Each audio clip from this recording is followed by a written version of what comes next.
Okay, I just want to walk you through my thought process, and this is actually a problem you did on Monday, and I just want to show you the key and what I was thinking, because you are picking your own method. So when I look at this first equation and say, I could easily graph that. That isn't a possibility. But this second equation, when I would solve it for y, I would get a fraction, because I would have to divide everything by 5, and that would be an ugly y-intercept. So graphing is not the method to choose for this problem.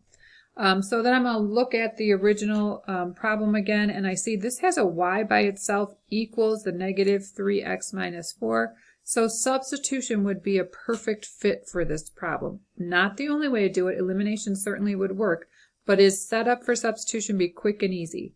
I'm going to take the y out of the second equation. I'm going to replace it with negative 3x minus 4. And you can see that I need to distribute. And then once I've distributed, I'm going to combine like terms. And I did combine 2x minus 15 to get negative 13. I'm going to move the 20 over. And then I get negative 13x equals 39. And when I divide, I get negative 3. Once I know that, I have to find the y. So I go back up to the box. And when I go up to the box, I certainly just plug in negative 3 for the y value. And when I do that, I get 9 minus 4, so y is 5. Okay, so that was the first problem. Again, I did that by substitution. Why I chose substitution is because my first equation had this y all by itself. It just lent itself to substitution. The second problem from Monday was this problem. Now when you look at this problem, it's not set up for graphing. I look at this, I could solve for y, but I'd get fractions here and fractions here. If I solve for x, I get a fraction in front of the y.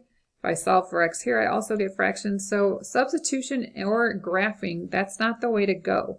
The way to go here is elimination. This actually has the same number with different signs in front of y. If not, you would need to multiply the whole equation, top or bottom or both, by a number that would create the same number in front of a variable with different signs. Because we have that, that's excellent. So all I need to do, sorry, I'm just trying to move this, is add these two equations together. And when I add them together, I'm going to get 7x, and these y's drop off, equals 35. And when I divide by 7, I get my x answer of 5.